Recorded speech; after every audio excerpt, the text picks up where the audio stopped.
que estamos aprendiendo mucho, ¿no? ¿Quién estaba el domingo pasado o luego ha oído la prédica? ¿Podéis levantar la mano? Era acerca de una sanidad y hoy vamos a seguir un poquito más. Pero antes de seguir, me gustaría... no sé si conocéis el superlibro, los papás y las mamás seguro que sí. ¿Sabéis que en el superlibro hay unos niños que de pronto se teletransportan y en el tiempo y llegan a la época de José, a la época de Jesús, a Génesis? Y últimamente Rafa habla mucho del teletransporte. Pero yo creo que porque salen muchas películas. Hay un teletransporte en el espacio, que el otro día estaba viendo Transformer, creo, y era teletransporte en el espacio, y también hay teletransporte en el tiempo, ¿no? Entonces, a veces viene bien teletransportarse. ¿Y estáis preparados para hacer esta tarde un teletransporte en el tiempo? Para entender mejor la palabra del Señor, por supuesto, no es por otro motivo. ¿Estáis preparados? ¿Nos subimos a la nave espacial? ¿Sí? ¿Podemos cerrar los ojos para estar un poco más enfocados? ¿Cerramos los ojos? ¿Preparados? 3, 2, 1... Señor, te pedimos que por tu misericordia nos hables, que nos permitas ver, entender lo que sucedió en aquel momento, hace 33 o 36 años. Ten misericordia de nuestra ceguera y abre nuestros ojos. Queremos tener el denuedo de Pedro y de Pablo. Ayúdanos, Señor. Y ayúdame a mí a ser un instrumento de tu voz. En el nombre de Jesús te lo pedimos. Amén. Bueno, ¿podéis poner el PowerPoint? Vamos a intentar transportarnos a ese primer siglo, que yo he aprendido bastante de algunas cosas que no sabía. A ver. Y que tienen que ver con lo que vamos a leer en el capítulo 4, versículos del 1 al 22. Y vamos recordando cuál es la situación previa. ¿Os acordáis que Pedro y Pablo, me vais a ayudar porque la mayoría estabais, que en el capítulo 3, ¿qué es lo que pasa? ¿Qué hacen Pedro y Pablo? ¿A dónde van Pedro y Pablo? Iban al templo a hacer ¿qué? A orar. Y justo pasó en una puerta que se llamaba La Hermosa. ¿Y qué había en esa puerta? ¿O quién estaba en esa puerta? Que debía de llevar tiempo, ¿no? Porque él estaba ahí siempre, no tenía otra posibilidad en la vida que ¿cuál era su oficio? Pedir limosna, no podía trabajar, pedía limosna. Y Pedro y Pablo lo miran y ¿qué? ¿Le dan limosna? ¿Qué ocurrió? Le dicen, no tengo plata ni oro, pero en el nombre de Jesucristo, levántate. Y no solo le dicen levántate, sino que le agarran de la mano y el cojo empezó a andar, ¿no? Eso sucedió sobre las 3 de la tarde, después Pedro predicó y lo que vamos a hablar ahora llega más tarde, ya como a las 9 de la noche ya está anocheciendo. Después de que les han dejado predicar, no se puede ver, no tenemos PowerPoint. Un segundo, les han dejado predicar y justo por la noche de pronto se acercan un montón de personas ahí con... Imaginaos la escena, bueno, el cojo estaba que no se lo creía, saltando, y Pedro había podido hablar a las multitudes. Seguimos sin tenerlo, ¿no? Bueno, no pasa nada. Será que tiene que ser así. Y aparecen muchos personajes. Aparece Anás, Caifás, el jefe de la guardia del templo, un tal Juan, un tal Alejandro, mucha gente. Y lo que hacen es prender a Pedro y prender a Pablo. Y lo que me gustaría en este teletransporte que estamos haciendo es que nos situáramos un poco, porque yo creo que hoy, en el 2023, pues tenemos una mente muy de nuestro tiempo. Sabemos quién era Jesús, quién era Pedro, quién era Pablo, pero si os pregunto quiénes eran los saduceos, ¿qué sabemos de ellos? Yo he aprendido mucho. Era una secta dentro del judaísmo, pero no eran poquitos. Eran bastantes. No se sabe mucho el origen de los saduceos. Por el nombre podían ser descendientes de un tal Sadoc, de época de Moisés, pero tampoco está claro. Lo que sí sabemos es que todas las fuentes que hablan de ellos les son hostiles, no gozaban del favor de nadie, parece ser. Y sí sabemos, porque en la Biblia nos dice en varias ocasiones, cuáles eran sus creencias. Ellos solo creían en el Pentateuco como la palabra revelada de Dios, rechazaban la existencia del alma, del más allá y de la resurrección, que eso lo tenemos clarito, ¿no?, por los evangelios, pero también rechazaban la ley de la recompensa y las retribuciones. ¿Sí? Estupendo. Pues pasamos a la siguiente. Bueno, este es el templo, para que volvemos un poco atrás. Este es el templo de Jerusalén, donde iban Pedro y Pablo, donde sucedió todo. En la Puerta la Hermosa. No podemos tener una foto de la Puerta la Hermosa. Los que hayáis estado en Jerusalén, las murallas se reconstruyeron en el siglo XVI. Entonces, la Puerta la Hermosa no sabemos cómo era en realidad, ¿no? Y esto es una maqueta de lo que más o menos pudo haber sido ese templo de Jerusalén al que iban los Pedro y Pablo. Pasamos a la siguiente diapositiva. Aquí tenemos a los saduceos, a esa secta que era muy poderosa. Y era muy poderosa porque eran los aristócratas. Hay varias, no sabemos claramente de dónde provenían, hay varias teorías según los estudiosos, bueno, de la época del Antiguo Testamento.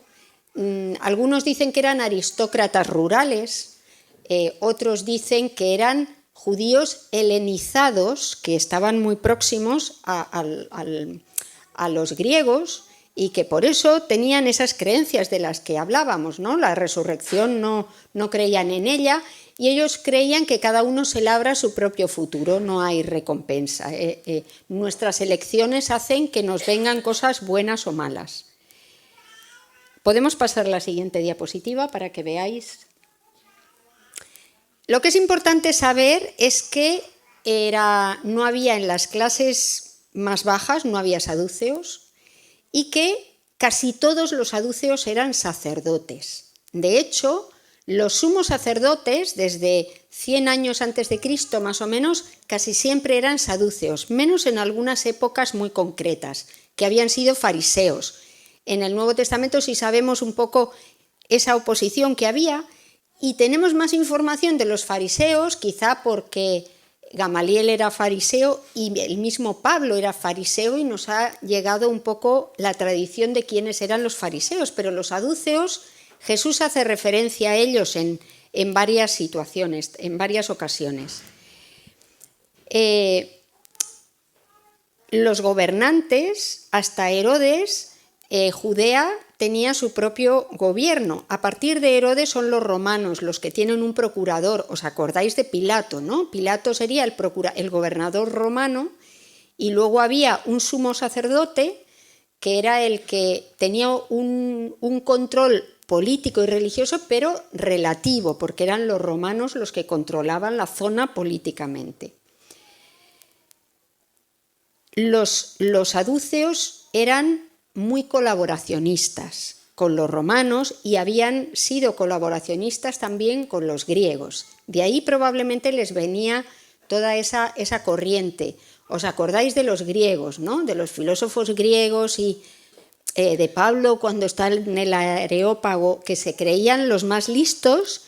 Ellos tenían una forma de pensar que ha perdurado hasta nuestros días y de alguna forma un ego bastante bien puesto, ¿no? Porque eran los más listos, los más ricos, los más poderosos políticamente, lo tenían todo, vamos.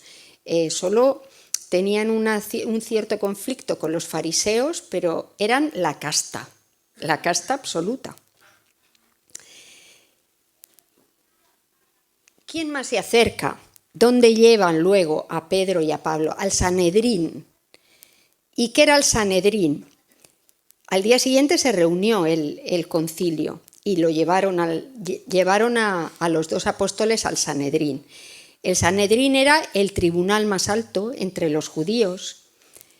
Se menciona 10 veces en la Biblia, en el libro de Hechos 6 veces, aunque a veces se le da otro nombre. Es el consejo, el concilio.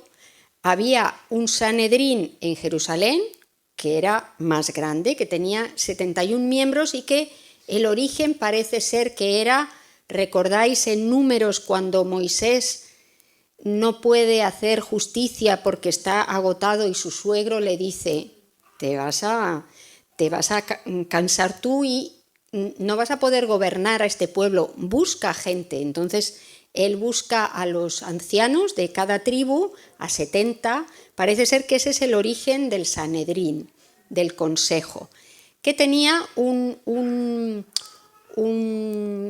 valor relativo, porque recordáis que a Jesús lo ponen delante del Sanedrín, nos acordamos, ¿no? Pero el Sanedrín no le pudo declarar culpable de muerte porque ese tipo de penas solo estaban reservadas para los romanos, para el gobernador romano, para Pilato. Por eso es Pilato el que lo condena, instigado por el Sanedrín. El Sanedrín estaba presidido por el sumo sacerdote. El sumo sacerdote era un cargo religioso, un cargo político, y eran los aristócratas. Muchos de ellos eran saduceos. Nos parece que como que no eran tan importantes porque no tenemos la perspectiva, pero eran la casta poderosa, ¿no? Y José de Arimatea, ¿os acordáis que pertenecía al Sanedrín? Pasamos, bueno, ponemos el vídeo, vamos a leer el texto que tenemos para hoy, pero en vídeo, ¿vale? Son las palabras una tras otra, no sobra ni falta ninguna. Lo vemos en vídeo. Mientras Pedro y Juan hablaban con la gente, se les presentaron los sacerdotes, el capitán de la guardia del templo y los saduceos. Estaban muy disgustados porque los apóstoles enseñaban a la gente y proclamaban la resurrección que se había hecho evidente en el caso de Jesús. Prendieron a Pedro y a Juan, y como ya anochecía, los metieron en la cárcel hasta el día siguiente. Pero muchos de los que oyeron el mensaje creyeron, y el número de estos llegaba a unos 5,000. Al día siguiente se reunieron en Jerusalén los gobernantes, los ancianos y los maestros de la ley. Allí estaban el sumo sacerdote Anás, Caifás, Juan, Alejandro y los otros miembros de la familia del sumo sacerdote. Hicieron que Pedro y Juan comparecieran ante ellos y comenzaron a interrogarlos. ¿En nombre de quién hicieron esto? Pedro, lleno del Espíritu Santo, les respondió: Gobernantes del pueblo y ancianos, hoy se nos convoca y se nos procesa por favorecer a un inválido. Y se nos pregunta cómo fue sanado. Sepan ustedes, y todo el pueblo de Israel, En nombre de Jesucristo de Nazaret, crucificado, pero resucitado por Dios, este hombre está ante ustedes sano. Él es la piedra que los constructores desecharon y que llegó a ser la piedra angular, donde se encuentra la salvación y en ningún otro lugar, porque no hay otro hombre bajo el cielo dado a los hombres mediante el cual podamos ser salvos. Los gobernantes, al ver la osadía con que hablaban Pedro y Juan, al darse cuenta de que eran gente sin estudios ni preparación, quedaron asombrados y reconocieron que habían estado con Jesús. Además, como vieron que los acompañaba el hombre que había sido sanado, no tenían nada que alegar. Así que les mandaron que se retiraran del consejo y se pusieron a deliberar entre sí. ¿Qué vamos a hacer con estos sujetos?, preguntaron. Todos los que viven en Jerusalén saben que por medio de ellos ha ocurrido un milagro, y no podemos negarlo. Pero, para evitar que este asunto siga divulgándose entre la gente, vamos a amenazarlos para que no vuelvan a hablar con nadie más de ese nombre. Los llamaron y les ordenaron terminantemente que dejaran de hablar y enseñar acerca del nombre de Jesús. Pero Pedro y Juan replicaron. Es justo que delante de Dios debemos obedecerlos a ustedes en vez de obedecerlo a Él. Nosotros no podemos dejar de hablar de lo que hemos visto y oído. Después de nuevas amenazas, los dejaron ir. Por causa de la gente no hallaban manera de castigarlos. Todos alababan a Dios por lo que había sucedido, pues el hombre que había sido milagrosamente sanado tenía más de 40 años. Bueno, eso es lo que pasó. Fijaos, cuando después de una sanidad hay una respuesta. Y este capítulo nos habla un poco del origen de esa fractura que hay entre el judaísmo y el cristianismo.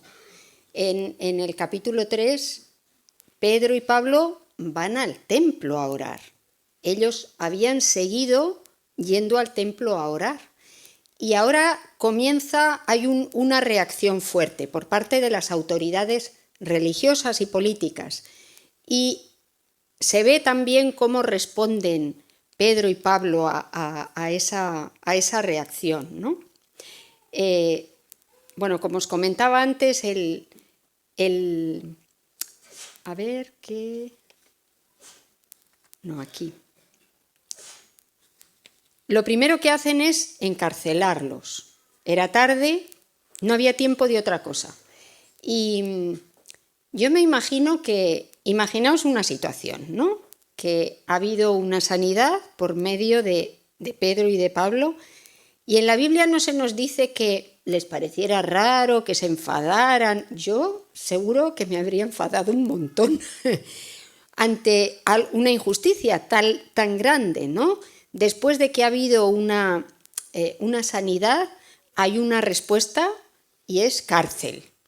Pero Pedro y Pablo se quedan conformes, no se oponen. Yo creo que en su corazón está el reconocer la soberanía de Dios. Todo sucede y Dios está por encima de todo.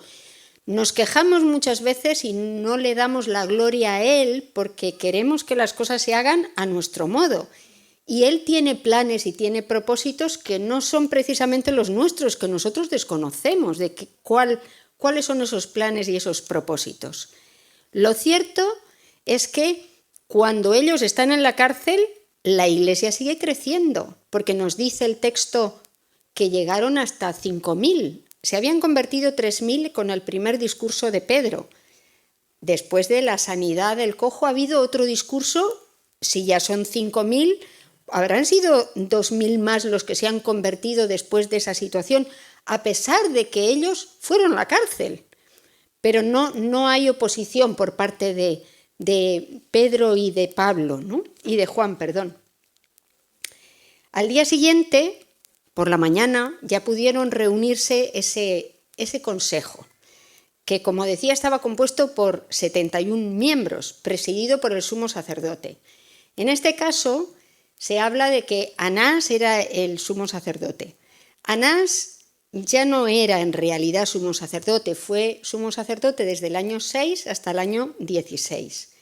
Pero 5 de sus hijos siguieron siendo sumos sacerdotes y Caifás era el auténtico sumo sacerdote en ese momento, que era su yerno, pero trabajaban conjuntamente y delante de los judíos, cuando una persona era sumo sacerdote, ellos entendían que mantenía ese cargo de por vida.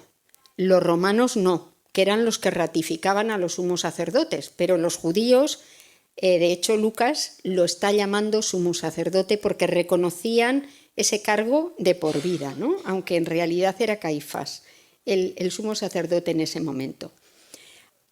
De los demás no tenemos mucha información. De Alejandro, que probablemente era alguien muy conocido porque Lucas lo menciona como que era conocido en aquella época, sería alguien importante, ¿no? Y la guardia del templo, como hemos dicho, y un tal Juan.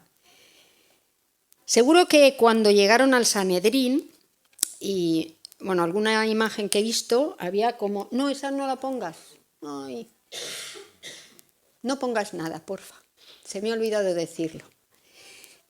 Había como un semicírculo y los reos estaban, no sé si lo habéis visto también en alguna película de Jesús, todo el consejo estaba en el semicírculo y los reos en el medio, ¿no? Era exactamente igual que lo que había pasado en el proceso de Jesús. No podían esperar justicia o no podían esperar algo bueno porque a Jesús lo habían condenado y lo habían condenado injustamente. Habían aportado pruebas falsas incluso, ¿no? Eso se repite varias veces. A ellos les preguntan algo muy similar a lo que le habían preguntado a Jesús. Les preguntan por la autoridad, que supuestamente no tenían. Les están preguntando que de dónde les viene esa autoridad. A Jesús le preguntaron con qué autoridad haces esas cosas. A ellos les preguntan con qué autoridad estás sanando. Es una pregunta de la que uno se puede reír, ¿no? Porque en vez de... no podían negarlo, como nos dice la palabra de Dios, porque estaba ahí la persona que todos conocían, que había sido coja y que ahora estaba con sus piernas sanas. No podían negar lo que había pasado, pero les estaban preguntando con qué autoridad. Y a Jesús le preguntaron eso mismo cuando echó a los cambistas del templo. ¿Con qué autoridad haces esas cosas? ¿Por qué nos estás saltando? Eso es lo que estaba pasando, ¿no? Jesús se saltó la autoridad de los sacerdotes, del consejo, del sumo sacerdote en muchas ocasiones. Y lo que nos dice la palabra de Dios es Pedro lleno del Espíritu Santo. Y me gusta que se especifique porque yo creo que nos da una clave importante. Habían recibido una llenura del Espíritu Santo en Pentecostés y cuando somos llenos del Espíritu Santo, al día siguiente podemos dejar de serlo y a las 2 horas. Nosotros necesitamos clamar para ser llenos del Señor. No podemos conformarnos a algo que vivimos hace mucho tiempo. Me ha encantado escuchar a Ale. El Señor nos toca y hay momentos muy especiales de comunión con Él. A veces notamos que decimos cosas que no sabemos o que nos comportamos de una forma que no... Ahí hay un equipo y es un equipo formado por cada uno de nosotros y el Espíritu Santo. Y hasta los sacerdotes eran conscientes de lo que estaba pasando porque se daban cuenta de que habían estado con Jesús, de que eran hombres sin letras, pero de que hacían cosas con autoridad, con la autoridad de Jesús, y hablaban con esa autoridad. Y Pedro está lleno del Espíritu Santo. Han pasado la noche en la cárcel. ¿Cómo la han pasado? Probablemente orando una buena parte de ella. Tiene la autoridad del Espíritu Santo. Jesús mismo dijo que en aquella hora no os preocupéis por lo que habéis de decir, porque yo estaré con vosotros. El Espíritu Santo habla a través de su boca.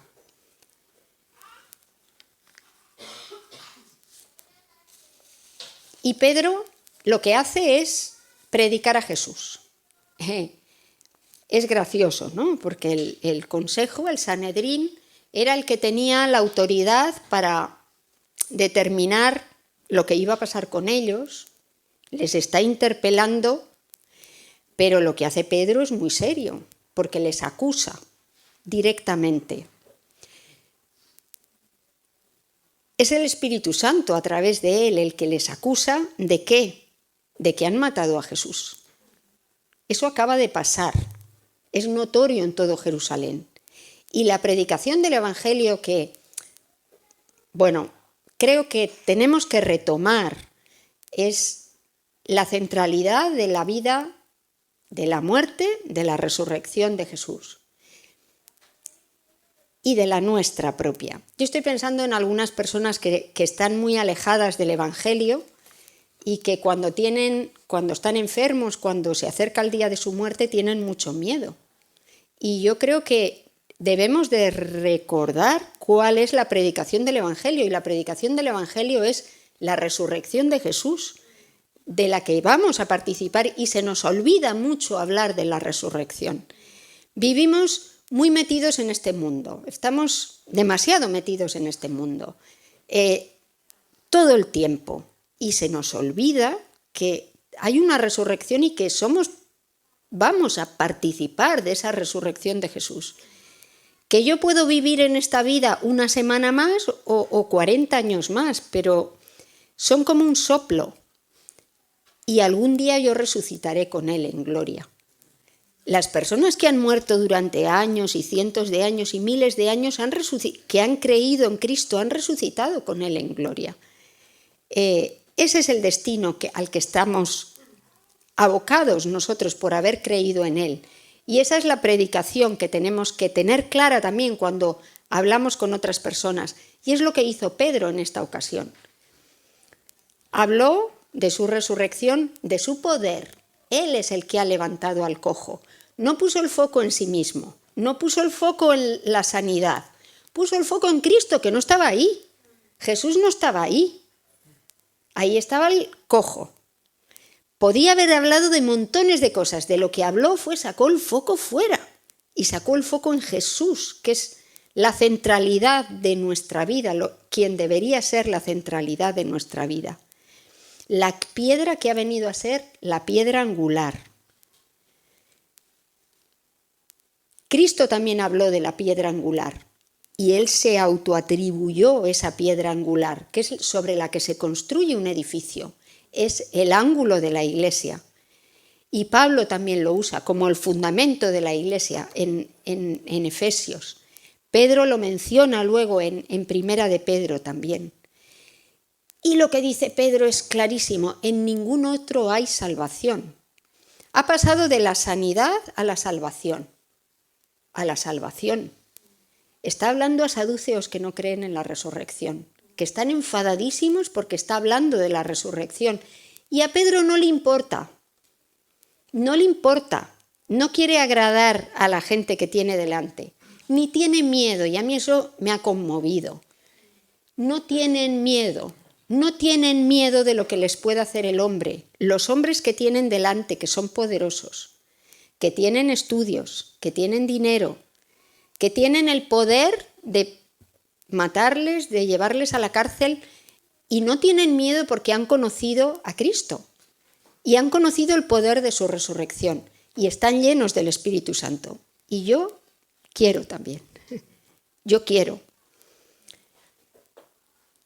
Los gobernantes, fijaos, luego lo podéis leer en casa, ¿no? Los gobernantes hicieron como los demonios.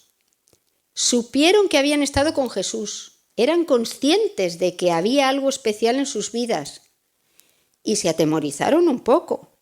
Los podían haber mandado a matar directamente, pero temían a la gente, nos dice la palabra. Es que había muchas personas que estaban creyendo. Ellos tenían el poder, pero la autoridad la tiene Cristo, no la tienen ellos.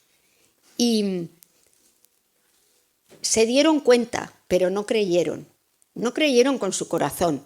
Y yo sentía un poco de respeto pensando en que no queremos estar en el lugar de los saduceos, que no creemos en la resurrección, que no creemos en lo que nos espera, que no creemos en lo que Cristo va a hacer en nuestras vidas y en toda la humanidad.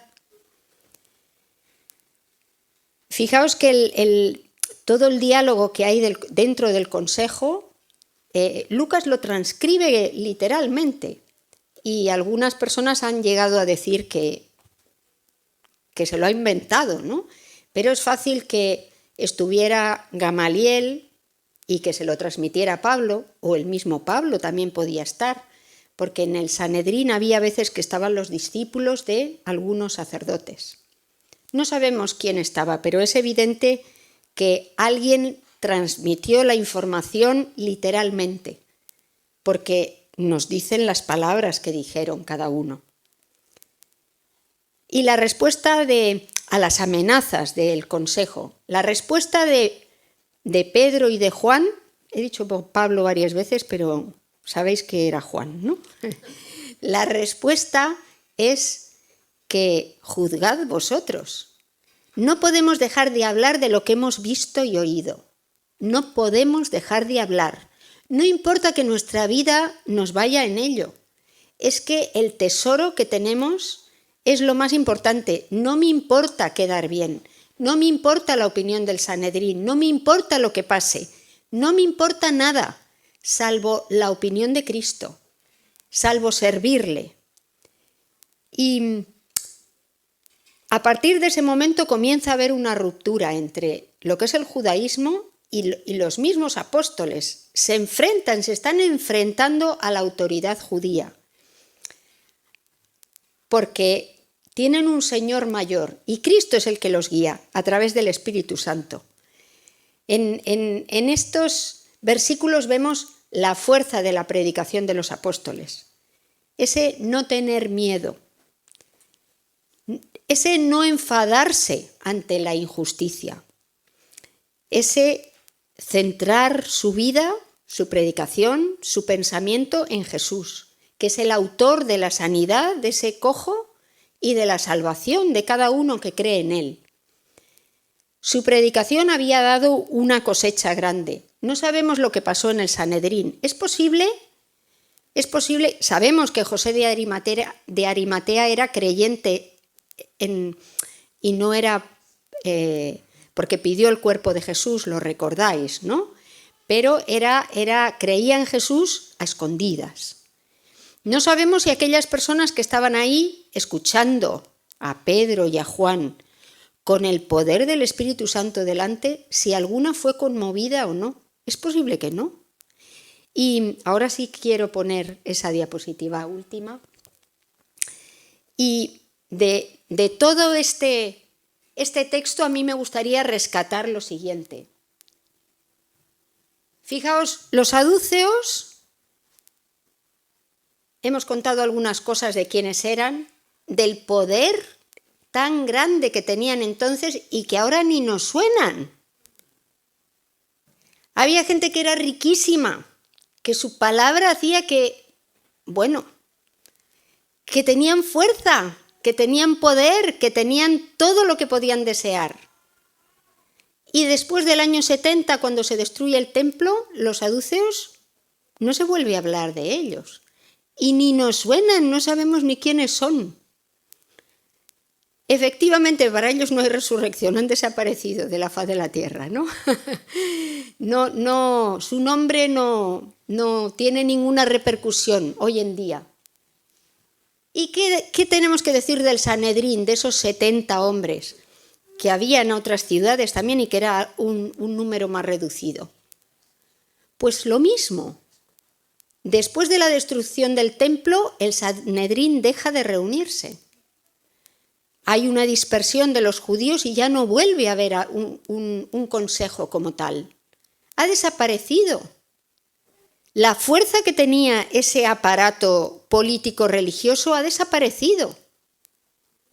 Y sin embargo, Pedro y Juan, que eran incultos, que no es que fueran analfabetos, pero no habían seguido esa tradición de ser adiestrados por un maestro de de los judíos. Sí habían tenido un maestro que era Jesús, pero Jesús mismo no siguió la tradición de ningún maestro de los judíos.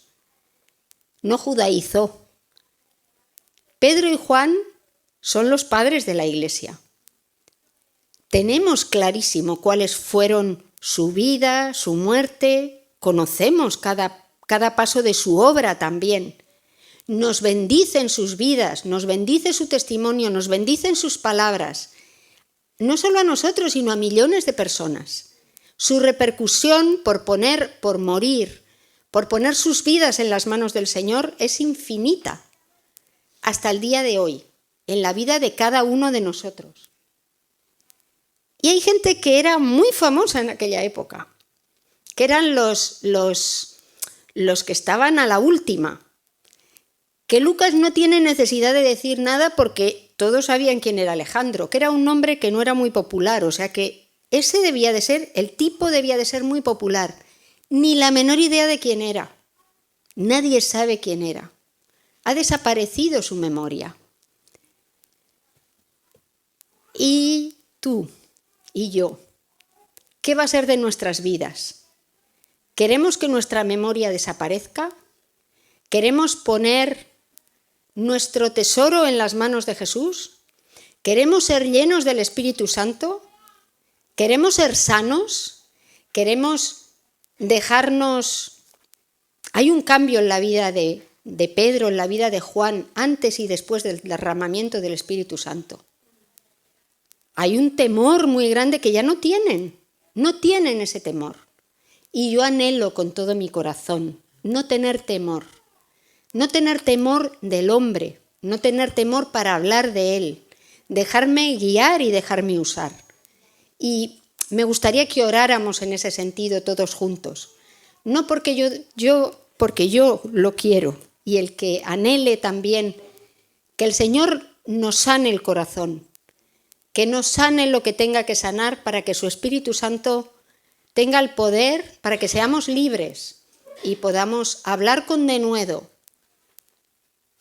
como sea su voluntad, pero que no tengamos miedo del hombre, de la situación, del qué dirán, de tantas cosas que nos atemorizan muchas veces y que impide que su nombre sea glorificado en nuestras vidas. ¿Oramos?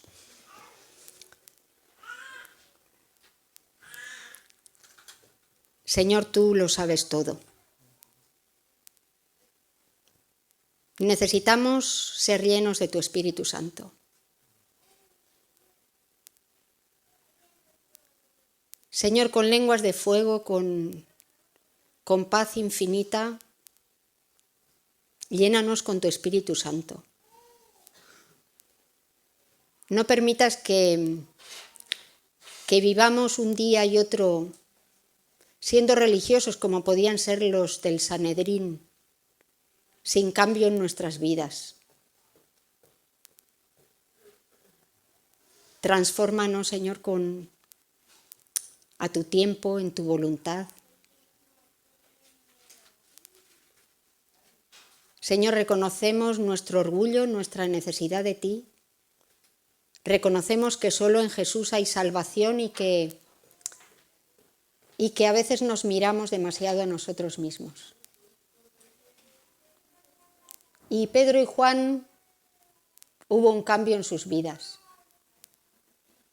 Y queremos pedirte que tengas misericordia y que tú obres conforme a tu voluntad en las nuestras, para la gloria de tu nombre, para proclamar la muerte, la resurrección de Jesús, la salvación incondicional a todo el que cree en él.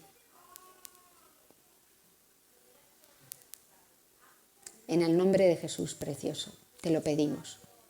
Amén.